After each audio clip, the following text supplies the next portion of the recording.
Bismillahirrahmanirrahim. Assalamualaikum warahmatullahi wabarakatuh. Untuk pertemuan kali ini kita masuk ke modul 4, yaitu analisis varians atau sering disebut ANOVA. Adapun tujuan pembelajaran di sini, yang pertama memahami konsep kesamaan varians, yang kedua yaitu mampu melakukan pengujian ANOVA. Selanjutnya, apa itu analisis varian?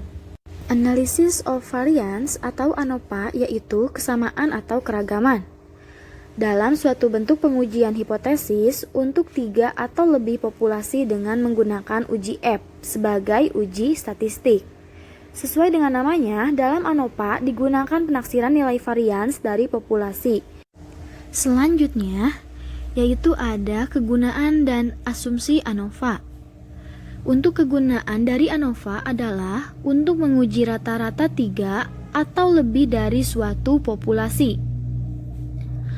Lalu, untuk asumsi dari ANOVA yaitu ada 3. Yang pertama adalah populasi yang akan diuji berdistribusi normal. Lalu, yang kedua, antar pengamatan saling bebas. Dan yang ketiga adalah ragam dari populasi tersebut sama dengan kata lain ragam populasi tersebut homogen. Selanjutnya, ada jenis-jenis dari ANOVA. Yang pertama ada one way ANOVA atau satu arah, yaitu melibatkan satu faktor. Yang kedua ada two way ANOVA atau melibatkan 2 faktor. Dan yang ketiga ada multi-way faktor, yaitu melibatkan lebih dari 2 faktor. Lalu, untuk melakukan perhitungan dengan menggunakan ANOVA, data pengamatan disusun terlebih dahulu. Dalam daftar klasifikasi satu arah, seperti yang ditunjukkan sebagai berikut. Daftar klasifikasi satu arah. Bisa kalian lihat, dalam data pengamatan kalian bisa isi data pengamatan dari tahun berapa ke tahun berapa. Lalu untuk perlakuan yaitu objek yang kita ambil itu apa. Lalu untuk perlakuannya yaitu pada pabrik ke-1, pabrik kedua, ketiga, dan seterusnya. Selanjutnya, berdasarkan daftar, untuk keperluan membentuk analisis varians, terlebih dahulu harus dihitung sebagai berikut. Yang pertama ada jumlah kuadrat total dengan rumus sigma x kuadrat sama dengan sigma notasi batas atas K dan batas bawah I sama dengan 1. Lalu sigma notasi batas atas N dan batas bawah J sama dengan 1 x kuadrat IZ. Yang kedua yaitu ada jumlah kuadrat rata-rata atau correction factor. Rumusnya adalah CF sama dengan J kuadrat dibagi sigma notasi batas atas K dan notasi batas bawah J sama dengan 1. Lalu yang ketiga yaitu jumlah kuadrat antar kelompok atau sum square between groups. SSB sama dengan sigma buka kurung CI kuadrat dibagi NI dikurangi CF. Lalu jumlah kuadrat dalam kelompok atau sum square within groups. Rumusnya yaitu SSW sama dengan sigma X kuadrat dikurangi CFX dikurangi SSB. Selanjutnya, berdasarkan besaran-besaran tersebut, disusun daftar analisis varian sebagai berikut. Pada sumber variasi, ada rata-rata, antar kelompok, dan dalam kelompok. Untuk derajat kebebasan, rata-ratanya 1, antar kelompoknya K dikurangi 1, dan dalam kelompok N dikurangi K. Totalnya yaitu sigma N. Lalu, jumlah kuadrat atau sum square. Rata-ratanya yaitu Rx, antar kelompoknya rumusnya SSB, dan dalam kelompok rumusnya SSW. Lalu, rata-rata kuadrat atau mean square. Pada rata-rata, rumusnya R sama dengan Rx dibagi 1. Untuk antar kelompok, rumusnya MSB sama dengan SSB dibagi K dikurangi 1. Dan untuk dalam kelompok, rumusnya yaitu MSW sama dengan SSW dibagi sigma buka kurung N dikurangi K. Dan selanjutnya yaitu F hitung. F hitung sama dengan MSB dibagi MSW. Selanjutnya, bandingkan nilai F hitung dibandingkan dengan nilai F tabel yang diperoleh dari tabel distribusi F melalui kaidah keputusan, yaitu tolak H0 jika F hitung lebih besar dari F alfa DF1 atau DF2 dengan alfa sama dengan taraf nyata pengujian DF1 sama dengan K dikurangi 1, DF2 sama dengan sigma dikali N dikurangi 1, seperti itu.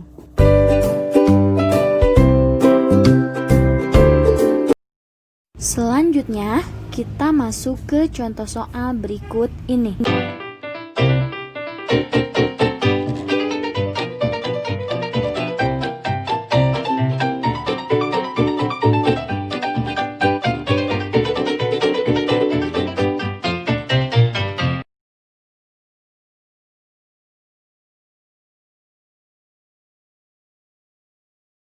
Di sini saya memiliki sebuah kasus, yaitu sebuah perusahaan yang memproduksi kertas memiliki 4 pabrik yang terbesar di 4 kota yang berbeda. Perusahaan tersebut ingin mengetahui kondisi produktivitas masing-masing pabrik dengan meneliti jumlah produksi tiap cabang selama 5 tahun terakhirnya. Dari keempat pabrik tersebut, diketahui bahwa pabrik ketiga baru beroperasi pada tahun 2012, sedangkan operasional pabrik 4 mulai pada tahun 2013. Berikut data produksi kertas dari keempat pabrik tersebut. Bisa kalian lihat data keempat pabrik, data produksi kertas pada keempat pabrik. Lalu, apa yang ditanyakannya? Di sini, berdasarkan data di atas, pada taraf nyata 5%, apakah rata-rata produksi kertas tiap pabrik itu sama? Langsung saja, kita masuk ke lembar penyelesaian kasus ya. Yang pertama, kita akan mengidentifikasi masalahnya dulu. Seperti ini. Apakah terdapat kesamaan rata-rata produksi kertas antara pabrik 1, 2, 3, dan 4 dalam 5 tahun terakhir? Langkah yang pertama yaitu hipotesis. Untuk H0, mu1 sama dengan mu2 sama dengan mu3 sama dengan mu4. Artinya, terdapat kesamaan rata-rata produksi kertas antara pabrik 1, 2, dan 3, serta 4 dalam 5 tahun terakhir.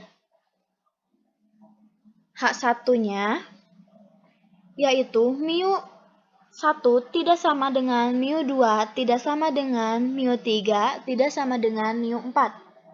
Artinya, paling sedikit terdapat 2 pabrik yang rata-rata produksinya berbeda. Langkah kedua yaitu menentukan taraf nyata. Taraf nyata di sini sudah diketahui yaitu 5% atau 0,05. Langkah ketiga yaitu statistik uji. Langsung saja, dari data yang telah ada, kita masukin ke kolom X pada pabrik masing-masing. Pertama, kalian isi dulu untuk tahunnya. Data yang kita miliki yaitu dari tahun 2011 sampai dengan tahun 2015. Selanjutnya kita mengisi pabrik 1.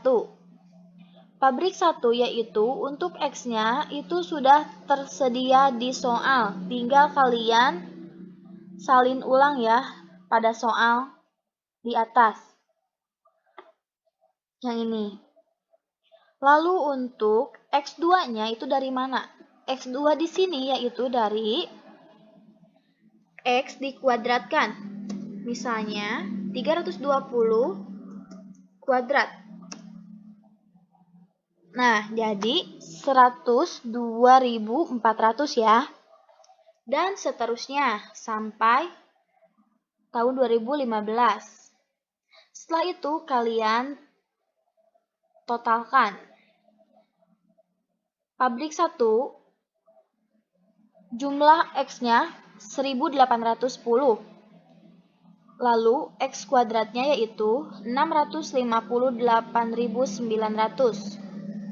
Selanjutnya kita masuk ke pabrik kedua. Untuk X-nya seperti biasa kita tinggal lihat dari soal di atas ya. Untuk X-nya seperti biasa kita tinggal salin ulang dari soal yang telah ada. Selanjutnya untuk mencari X kuadratnya, seperti pabrik ke-1, sama-sama aja ya. Kalian tinggal X yang udah ada dikuadratkan. 330 dikuadratkan. Hasilnya 108.900 dan seterusnya sampai tahun 2015. Setelah itu jangan lupa seperti biasa kita totalkan. Total X pada pabrik kedua yaitu 1730 dan total X kuadrat pada pabrik kedua yaitu 604.300. Selanjutnya pabrik ketiga. Untuk nilai X disalin ulang dari soal di atas. Untuk pabrik ketiga ini, untuk nilai X-nya yaitu pada tahun 2012 sampai tahun 2015.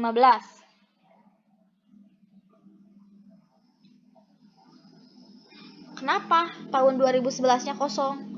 Karena tadi telah dijelaskan bahwa untuk pabrik ketiga baru beroperasi pada tahun 2012 ya. Beroperasinya pada tahun 2012. Nah, untuk mencari X kuadratnya seperti tadi juga. 410 dikuadratkan. Hasilnya 168.100. Dan seterusnya. Jangan lupa kalian totalkan juga ya. Untuk pabrik ketiga, total X-nya yaitu 1620 dan total X kuadratnya untuk pabrik ketiga yaitu 656.600. Dan pabrik keempat, untuk mencari nilai X-nya yaitu seperti biasa dari soal yang telah ada. Untuk pabrik keempat, dia memiliki data dari tahun 2013 sampai dengan tahun 2015 karena pabrik keempat dia baru beroperasi pada tahun 2013. Untuk mencari X kuadratnya seperti biasa, X dikuadratkan. Berarti 450 dikuadratkan. Hasilnya 202.500 dan seterusnya. Jangan lupa seperti biasa kalian totalkan untuk jumlah X pada pabrik keempat yaitu 1340 dan jumlah X kuadrat pada pabrik keempat yaitu 599.800. Cukup mudah ya sampai di sini. Oke, selanjutnya kita akan mengisi jumlah kuadrat total. Untuk jumlah kuadrat total, di sana rumusnya itu sigma X kuadrat sama dengan di sini kita memiliki berapa banyak pabrik? Kita memiliki 4 pabrik ya. Jadi rumusnya ada 4 ya, sigma X1 pangkat 2, itu untuk pabrik ke-1. Ditambah sigma X2 pangkat 2 untuk pabrik kedua. Ditambah sigma X3 pangkat 2, ini untuk pabrik ketiga. Dan ditambah sigma X4 pangkat 2, ini untuk pabrik keempat. Jadi, di sini apabila kita memiliki 3 pabrik, berarti kita cuman gunain sampai X3. Karena di sini pada soal kita memiliki 4 pabrik, jadi kita menggunakan sampai X4. Seperti itu ya. Nah, untuk sigma X1 kuadrat dari mana? Itu dari total sigma X kuadrat yang ini. Berarti 658.900 ditambah 604.300 dari sini ditambah pabrik ketiga yaitu totalnya 656.600 betul ditambah 599.800 betul itu total jumlah X kuadrat pabrik keempat sama dengan 2.519.600. Selanjutnya, kita akan mencari jumlah kuadrat rata-rata. Rumusnya yaitu CF sama dengan sigma X dikuadratkan dibagi sigma N. Seperti biasa, sigma X kuadrat yaitu dari mana? Kita memiliki 4 pabrik, berarti kita memiliki 4X ya. Sama dengan buka kurung sigma X1 ditambah sigma X2 ditambah sigma X3 ditambah sigma X4 dikuadratkan dibagi sigma N-nya. Berarti kita memiliki berapa banyak N? 4 ya, karena 4 pabrik. N1 tambah N2 tambah N3 tambah N4. Nah, untuk mengisi sigma X1 itu dari mana? Dari total penjumlahan X pada tabel di atas. Nih, pada tabel ini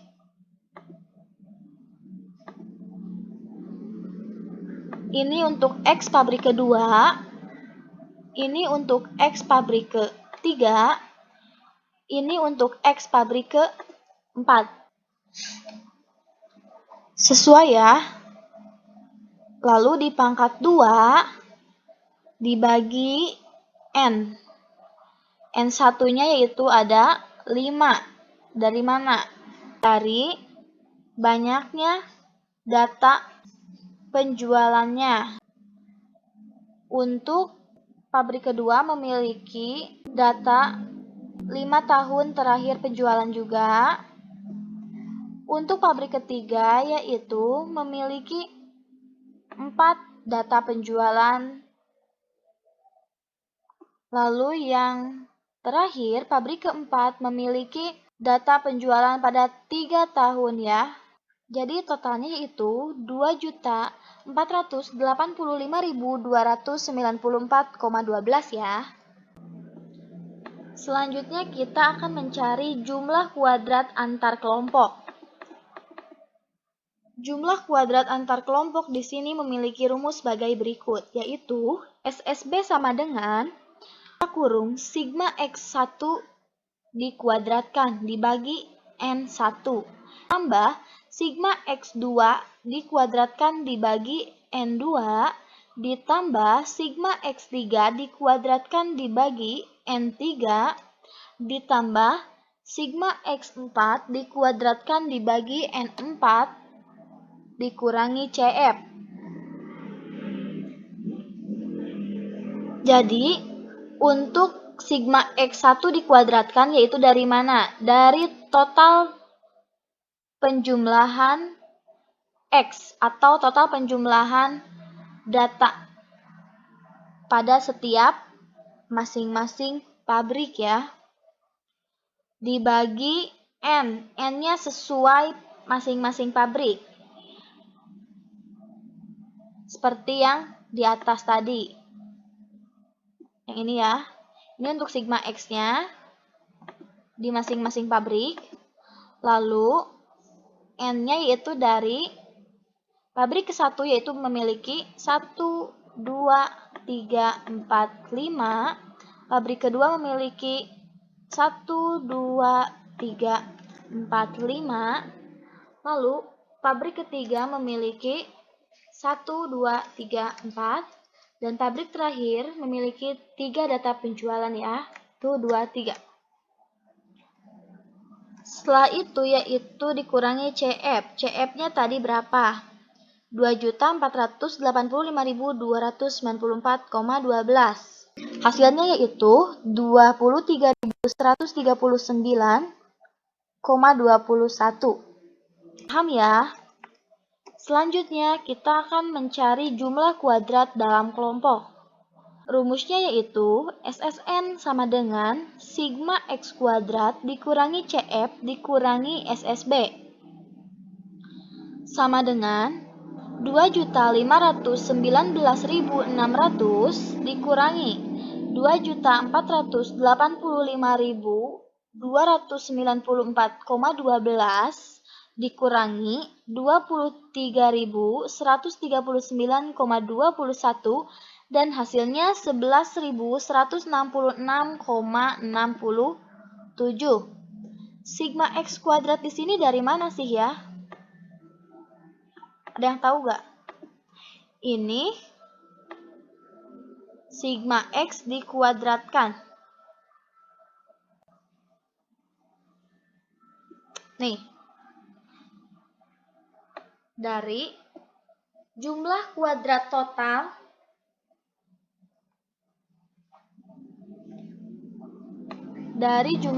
total lalu dikurangi CF dari jumlah kuadrat rata-rata dan dikurangi jumlah kuadrat antar kelompok yang ini. Jadi, jumlah kuadrat dalam kelompok ini kita akan mengurangi nilai-nilai atau rumus-rumus yang telah kita hitung di atas. Jadi, SSN di sini mengurangi nilai jumlah kuadrat total dikurangi jumlah kuadrat rata-rata dikurangi jumlah kuadrat antar kelompok. Selanjutnya, kita masuk ke perhitungan selanjutnya. Pada tabel ANOVA, ada sumber variasi, derajat kebebasan, jumlah kuadrat, rata-rata kuadrat, dan F-hitung. Untuk sumber variasinya di sini ada rata-rata, lalu ada antar kelompok, dan dalam kelompok.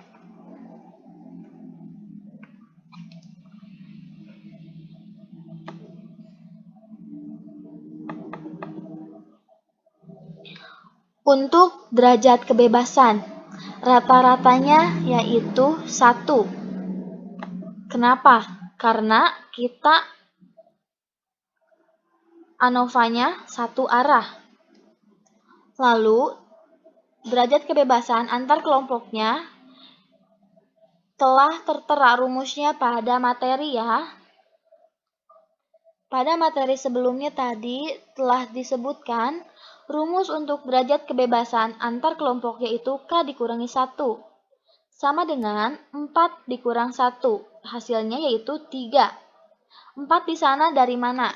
Yaitu dari banyaknya pabrik yang kita miliki. Lalu, derajat kebebasan dalam kelompok. Rumusnya yaitu sudah tertera juga pada materi sebelumnya. N dikurangi K. Berarti sigma N-nya yaitu 17. Dari mana? Dari banyaknya data penjualan masing-masing pabrik dari tahun ke tahun. Totalnya 17 ya. Dikurangi 4 untuk K-nya. K-nya itu banyaknya pabrik. Ada 4 ya. Jadi 17 dikurangi 4 yaitu 13. Selanjutnya kalian langsung totalkan ya. 1 ditambah 3 ditambah 13 yaitu 17. Selanjutnya kita masuk ke jumlah kuadrat. Jumlah kuadrat rata-ratanya yaitu dengan rumus Rx. R di sana dari mana?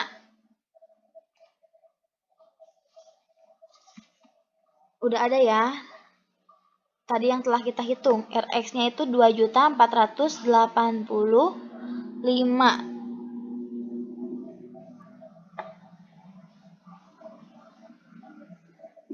Nih, jumlah kuadrat rata-rata yaitu 2.485.294,12.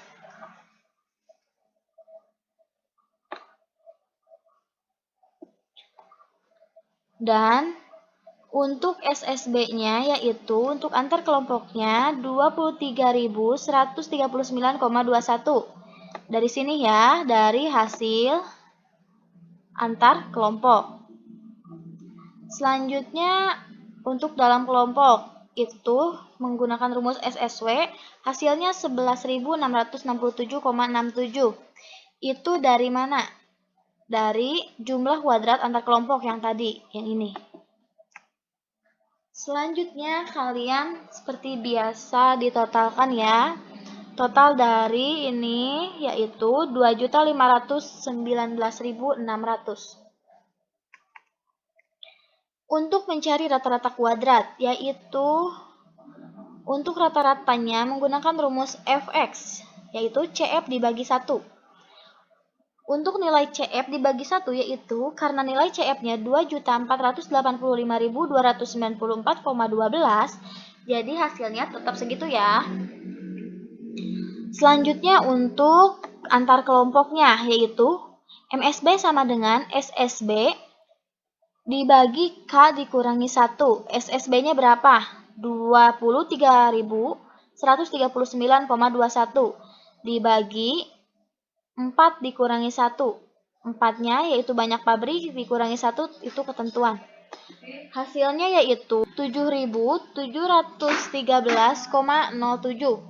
Lalu untuk dalam kelompoknya yaitu menggunakan rumus MSW dibagi sigma N dikurangi 1. MSW-nya yaitu sudah tertera ini 11.166,67 dibagi 13. 13 dari mana? Yaitu dari hasil ini nih. Dan hasilnya 858,97.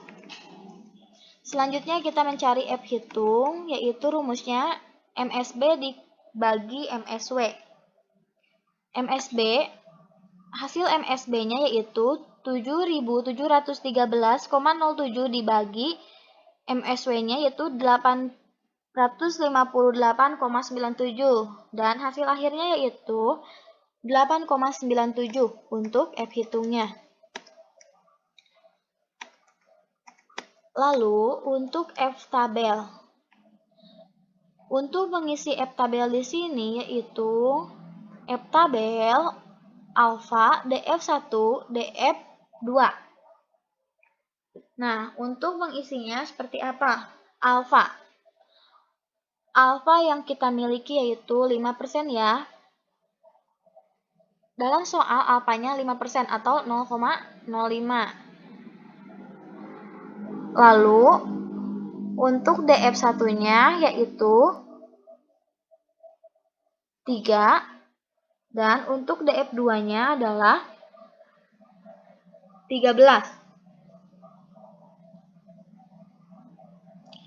Dari mana nih?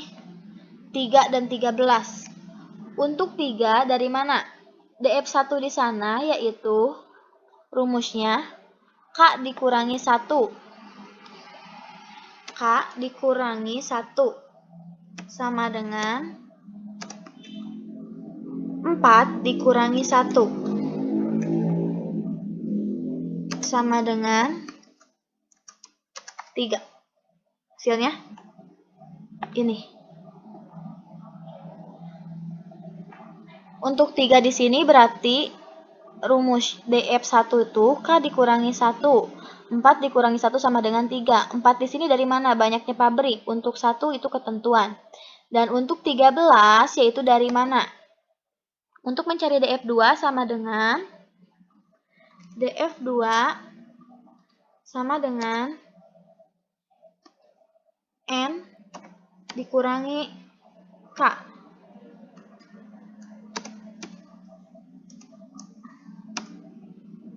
Sama dengan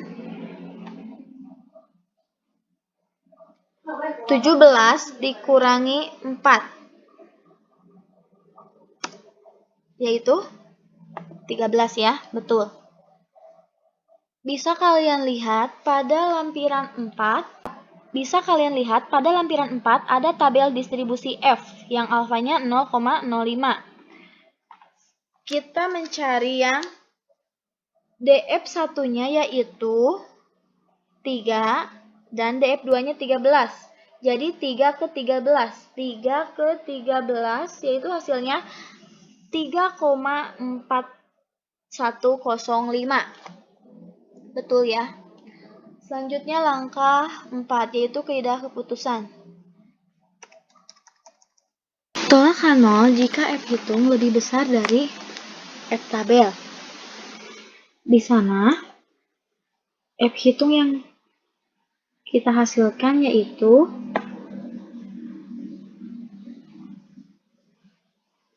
8,98.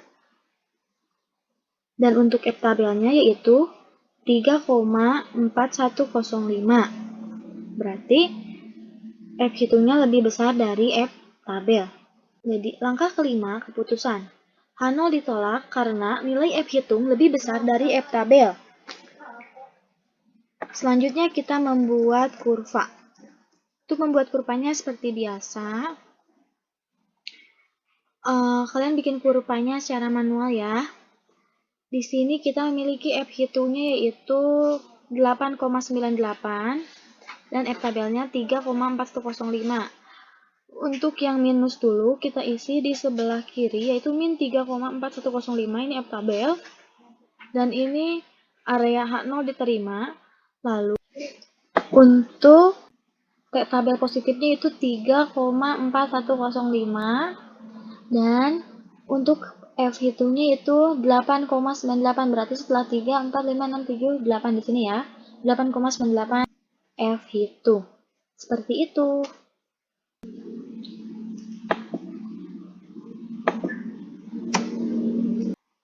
Lalu kesimpulan, H0 ditolak artinya paling sedikitnya ada 2 pabrik kertas yang rata-ratanya produksinya berbeda.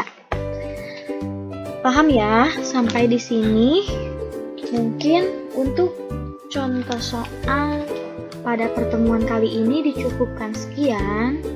Apabila ada yang kurang dimengerti, jangan sungkan untuk bertanya langsung saja pada grup kelasnya masing-masing.